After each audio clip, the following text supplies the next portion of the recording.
At the end of the test, you'll be given 10 minutes to transfer your answers to an answer sheet. Now turn to Section 1. Section 1.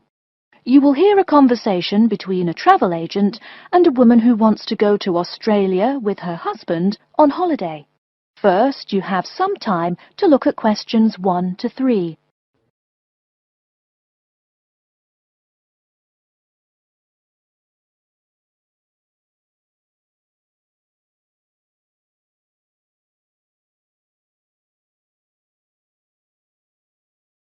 You will see that there is an example which has been done for you. On this occasion only, the conversation relating to this will be played first. Good morning. I've been looking at your holidays to Australia in your brochure. I'm thinking of going during the second half of next month. Good morning. As you can see from our brochure, we offer a wide variety of packages to various destinations in Australia. Is there anything in particular that interests you? The woman says that she has been looking at the holidays to Australia in the brochure. So, brochure has been written in the space. Now we shall begin. You should answer the questions as you listen, because you will not hear the recording a second time. Listen carefully and answer questions 1 to 3. Good morning.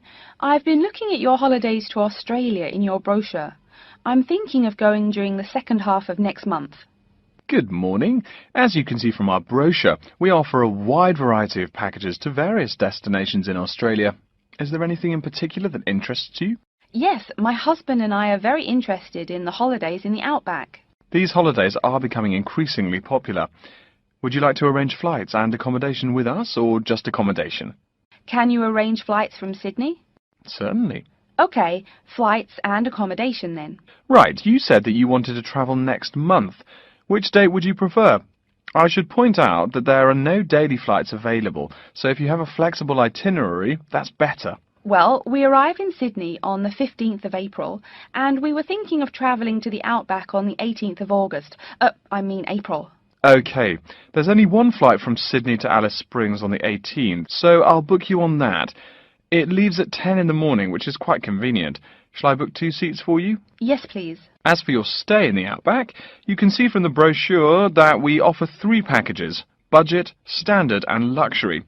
The budget package is about $500 Australian dollars, the standard package is about $700 and the luxury one is approximately $1,000, though it does depend on exactly what you would like regarding extras. Which one would you prefer? Well, we can't decide between the budget and standard options. Well, actually, just looking at my computer here, on the date that you want to fly into Alice Springs, there is no standard accommodation available. It's fully booked, I'm afraid. That's okay. We think that the cheapest one should be fine for us. We don't mind roughing it for a few days, and we don't expect to be spending much time at our accommodations. We prefer the outdoors. Right, let's look at the room options. Before you hear the rest of the conversation, you have some time to look at questions 4 to 10.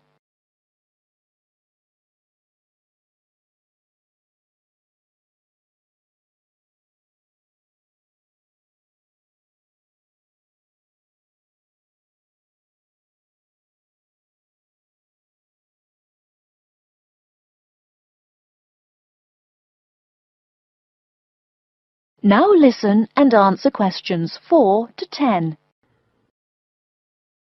First of all, would you prefer a non-smoking room? Yes, neither of us smokes. OK. Oh, before I forget, could you book everything in my husband's name, please? Yes, of course. Are you paying by credit card? Yes. In that case, I'll need your husband's name exactly as it appears on the card. Of course, it's John A. Smythe.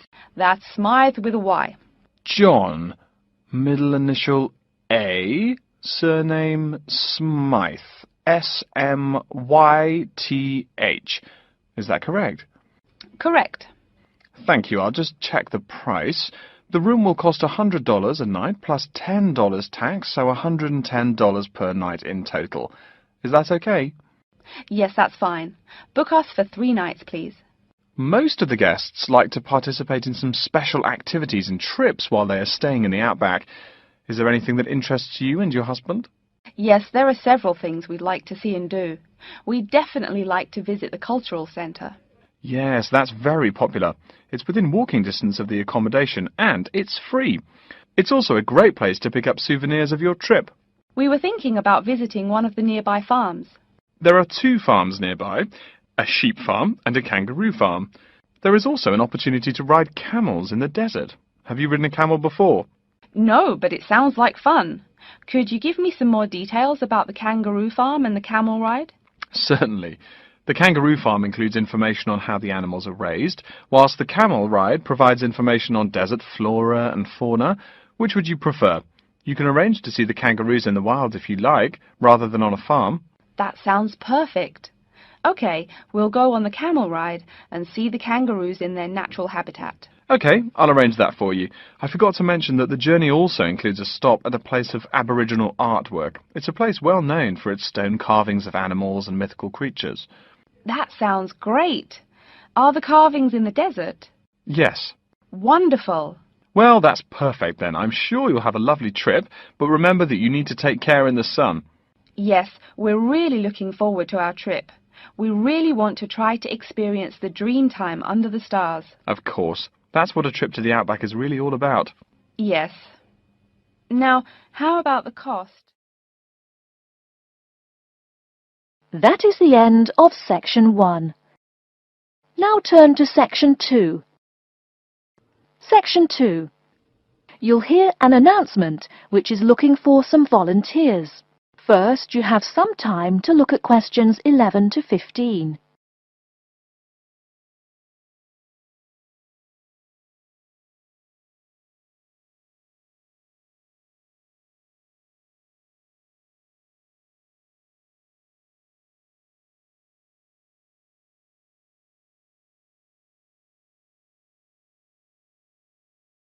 Now, listen carefully and answer questions 11 to 15.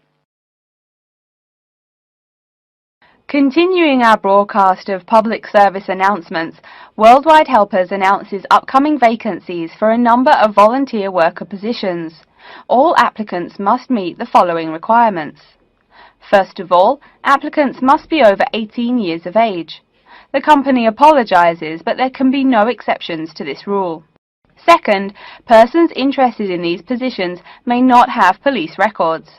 Minor traffic offences like a parking ticket are, of course, no problem. But, and I quote, past and present drug users and sex offenders need not apply. The employer will, of course, check with the police to verify your clean record. In addition, applicants must supply references from past or present employers or teachers along with their recent CV. These references must testify as to the applicant's work habits and/or character. Remember, these are references from employers or teachers. A note from your dear old mum won't do. Worldwide Helpers assures me that they will contact these references to confirm they are genuine. Although all positions are volunteer, the employer will reimburse some of your expenses. For example, they will pay for transportation to and from the job site. Aside from that, the cost of phone calls is covered. Before you hear the rest of the talk, you have some time to look at questions 16 to 20.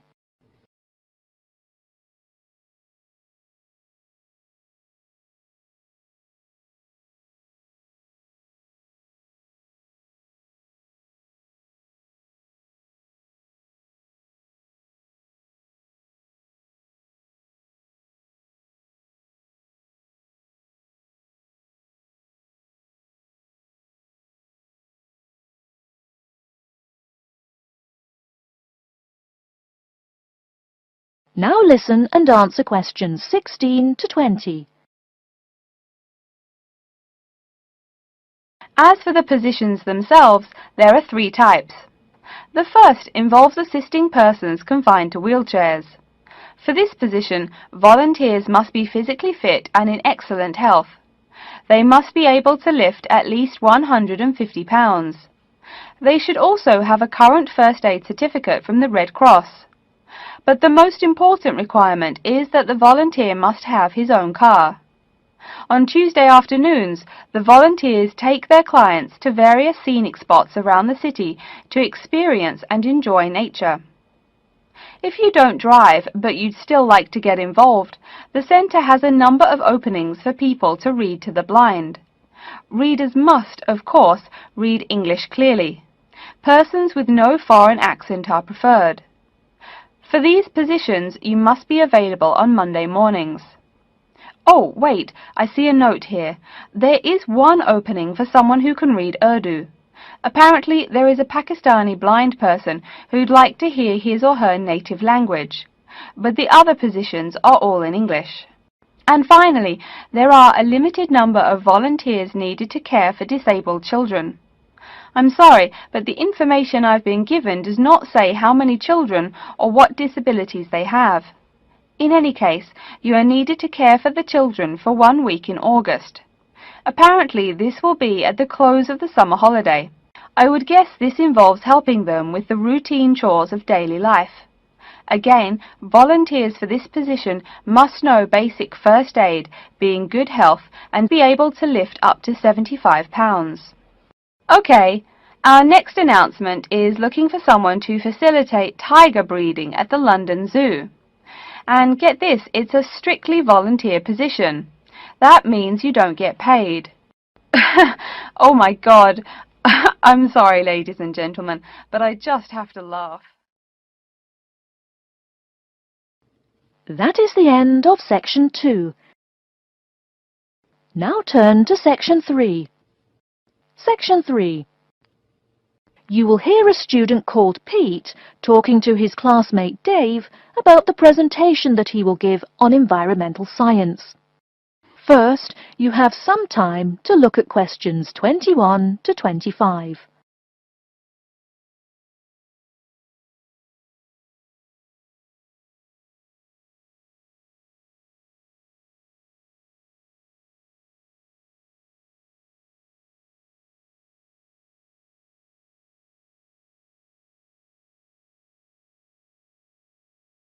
Now listen carefully and answer questions 21 to 25. Are you just leaving the library now? I saw you get there at 8 a.m. Yeah, I've been there all day. What for? They hire a cute new librarian or something? I wish. No, it's the presentation that I will give in environmental science the day after tomorrow. What's it about? I heard you were really excited about the class. And Dr. Schnee also calls you for the arcane questions, as he calls them. It's about environmental damage in the Yucatan. Excuse me, what? Or is that where? The Yucatan. It's a state in southeast Mexico. So what's happening there? Agriculture is having a really adverse impact on the environment. There are too many farmers doing too much farming. It's really destroying the forests and ruining the soil. Deforestation is a major problem there now. How did you learn about this? I don't recall Dr. Schnee saying anything about it in lecture. Yes, but my brother went there last month. You know, to look at the old cities like the Maya Indians built. That's what first got me interested. Your brother Tom? No, Dick, Harry's twin. Anyway, he told me how few trees there were now, and how much empty ground that grows almost nothing. He said the place looked more like the desert than jungle in some parts. It brought environmental damage, so I started looking for materials in the library. Here, look at this magazine. What's in it? It's an old issue of National Geographic. It includes interviews with tourists who have been there in the past few years. It's pretty bad. See the photos? I see the photos, but 1 or 2 photos don't prove anything. Then read what the article says. Right there. The first thing it points out is how soil samples show it's hard for anything to grow there. It says how an area of 21,000 square kilometers has lost most of its forest in the past 10 years. See, there are graphs. As the number of farmers increases, the acres of forest have decreased. It's an inverse relation. Before you hear the rest of the talk, you have some time to look at questions 26 to 30.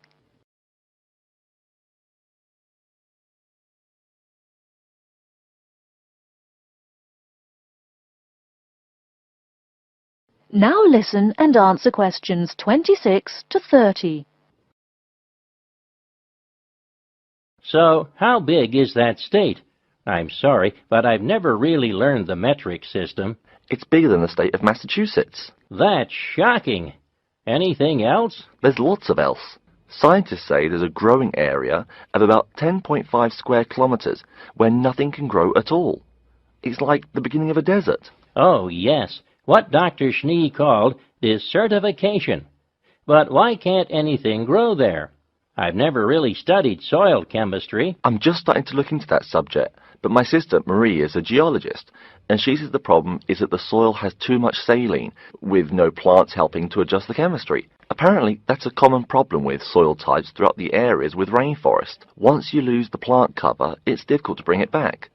Reforestation is almost impossible, even if the land is not being used for other purposes. Wait a minute. What is saline? Saline is salt dissolved in water. Scientists who have gone there have taken measurements.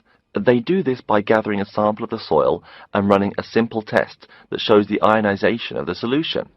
The geology department in our own university has reviewed the soil at the site too. They're right. It looks pretty bad.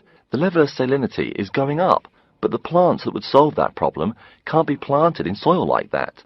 There is a narrow spectrum of salinity in which the plants will grow. And once you pass the threshold, there is no way to put the problem right? Exactly. It's possible that no one can do anything to stop the trend now. And all because of human greed.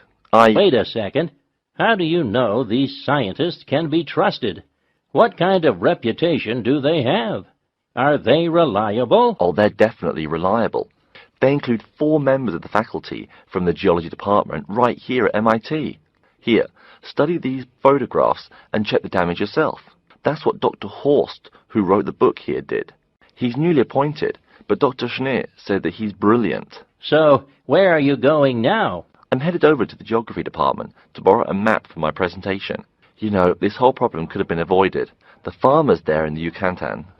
Pete. What? Go take a break. Leave some studying for the rest of us.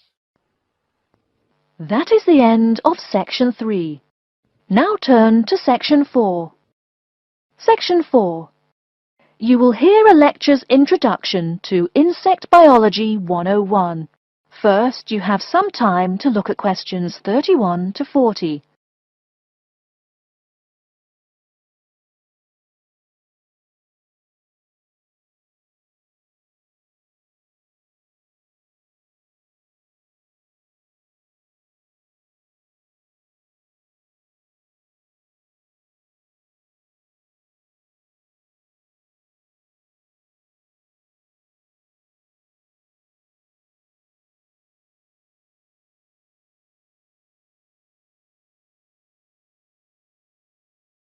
Now, listen carefully and answer questions 31 to 40. Good afternoon and welcome to Insect Biology 101. I'd like to begin this course with a few remarks about good insects and bad ones. Bugs are all around us, and that's both a benefit and an annoyance, sometimes maybe even serious harm. First, let's talk about the good things that insects do for us. Probably the most important insect for humans, and maybe for all other life, is the bee. Bees help plants in the process of pollination, and thus are necessary to most flowers and fruit-producing trees. That is, they carry pollen from male flowers to female. If it weren't for bees, we'd have very few food plants and no fruit either. In fact, there would be no we. No less a thinker than Albert Einstein pointed out that, without bees, humanity would be dead within a year or less. We'd starve. It's that simple. That should maybe make us just a little humble. A little less dramatic is the fact that bees also make the honey we eat. Moreover, they produce beeswax, which is useful in candles and is also used as a first-rate furniture polish. Sure, these may not be vital to our lives, but they can serve as reminders of how important bees are. That's a point I keep coming back to in this course. Though, in all fairness, I should point out that butterflies aid in pollination as well as bees. Now, here in Michigan, what's the worst part of summer? Yep, that's right, mosquitoes. But I'm talking about helpful insects, right? So let's look at the dragonfly first. If there were no dragonflies, there would be even more mosquitoes. Dragonflies mainly eat mosquitoes and also a few other insects. Yes, that's right. They don't just fly around, and they also help to eliminate harmful insects.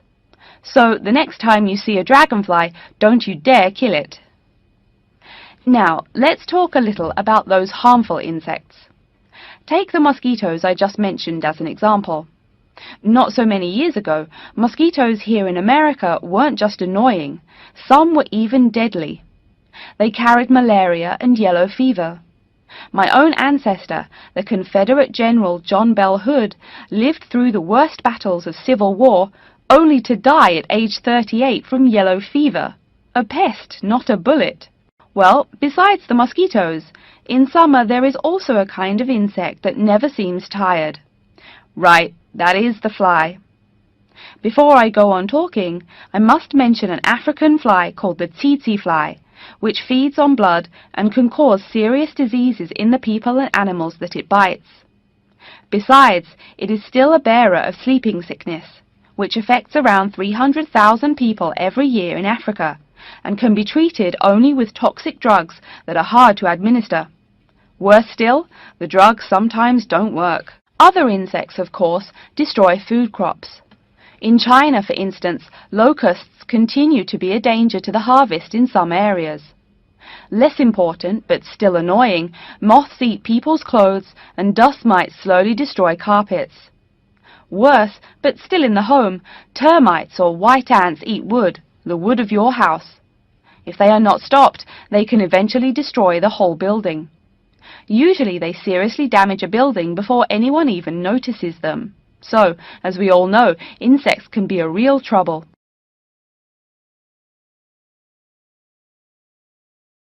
So, what to do? You can go ahead and start killing harmful insects. In the early decades after the Communist Revolution in China, Chairman Mao encouraged the people to swat every fly they could see. Slogans on the walls of buildings called them little capitalists. But flies reproduce too quickly for this to be a long-term solution. For some decades in the West, to kill insects with chemicals seemed a good remedy. Unfortunately, chemicals can only be used in a limited area for a limited time. It's a small-scale solution. The insects come back. Worse still, some of the poisons used, like DDT, were found harmful to the environment. Many kinds of wildlife, like hawks, were harmed. And people in chemical-using rural areas have one of the highest rates of liver cancer in the world. It's no secret that chemicals remain harmful to humans. Like all species, insects adapt to their changing environments at an amazing rate. When a new chemical is introduced to their habitat, the insects that survive are generally the ones with some way of resisting the harmful effects. They then breed with the other survivors, and just like that, insects become resistant to most poison in a few generations. An insect generation, remember, is a couple of months at most. So again, we have to ask, what to do? Well, there are biological solutions. Some of these are pretty simple. One is destroying the insect's habitat. You take away their home or food. Cleaning your kitchen is the best way to prevent roaches. No garbage, no food. Getting rid of marshes and swamps eliminates mosquitoes. Other solutions might include bringing in dragonflies or bats in areas where mosquitoes are many. This is a cheaper alternative to chemicals. Biological methods like this also bring no extra pollution to the environment. But you have to be careful. If you change the environment too much, you might be hurting other forms of life accidentally. One recent method of controlling insect populations involves interrupting their breeding cycle. What does that mean? It means birth control for bugs. Insects are provided with food that makes them unable to reproduce. Since they can't have babies, the population disappears, or nearly so. And since no young are born, resistance is not a problem, with no young insects developing increased resistance. Interrupt the life cycle, eliminate the bug.